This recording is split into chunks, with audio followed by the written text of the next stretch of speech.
Subject ಬಿಟ್ಟು ಬೇರೆ ಯಾರು ಸಹ ಯಾವ ಕಾರಣಕ್ಕೂ ಡೈವರ್ಟ್ ಆಗಬೇಡಿ.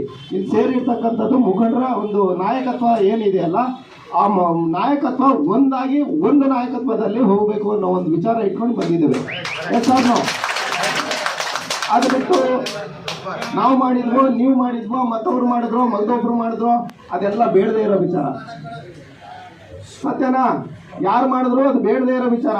ನಮ್ಮ ಕಣ್ಮುಂದೆ ಇರೋದು ಇನ್ನು ಸಾಮೂಹಿಕ ನಾಯಕತ್ವದಲ್ಲಿ ಯಾವ ಒಂದು ಮೇಜರ್ ಪಾಯಿಂಟ್ನ, ಮೇಜರ್ ಸಬ್ಜೆಕ್ಟ್ನ ಇಟ್ಕೊಂಡು ಹೋಗ್ಬೇಕನ್ನೋ ವಿಚಾರ ಅಷ್ಟೇ ಚರ್ಚೆ ಆಗಬೇಕಾಗಿದೆ ಅಲ್ವರಾ? ಏನು ವಿಚಾರ ಇಟ್ಕೊಂಡು ಮುಂದೆ ನಾವು ಹೋರಾಟಕ್ಕೆ ಇಳಿಬೇಕು, ನಾವು ಸರ್ಕಾರದಿಂದ ಏನು ಪಡಿಬೇಕು, ನಮ್ಮ ಮೂಲ ಗುರಿ ಏನು, ಉದ್ದೇಶ ಏನು, ಅಷ್ಟೇ ಚರ್ಚೆ ಆಗಬೇಕಾಗಿರೋದು. ಸೊ ಆ ಒಂದು ನಿಟ್ಟಿನಲ್ಲಿ ಏನು 38 ತಿಂಗಳ ವೇತನ ಹಿಂಬಾಕಿ ಇದೆ, ಅದು ಯಾರೂ ಅಲುಗಳಿಯಲ್ಲ, ಅದು ಖಂಡಿತವಾಗಿ ನ್ಯಾಯಯುತವಾಗಿ ಸರ್ಕಾರ ನಮಗೆ ಕೊಡಬೇಕಾಗಿರೋದು ಕೊಡಲೇಬೇಕು.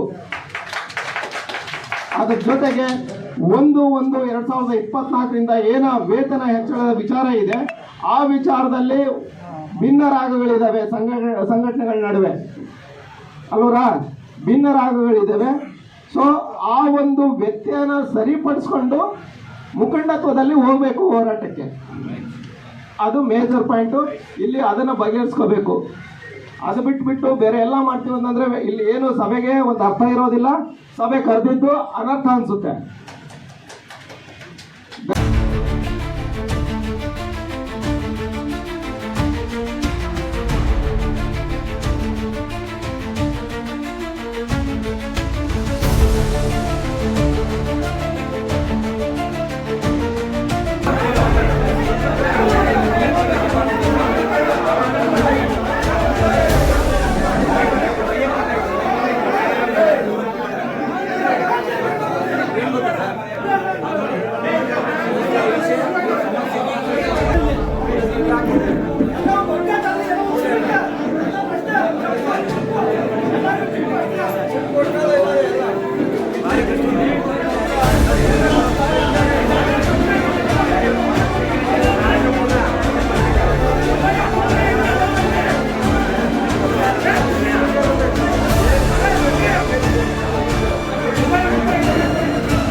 ಇವಾಗ ಹೈವೇ ರೋಡ್ ಮಾಡಿದ್ದೀವಲ್ಲ ತುಮಕೂರಿಗೆ.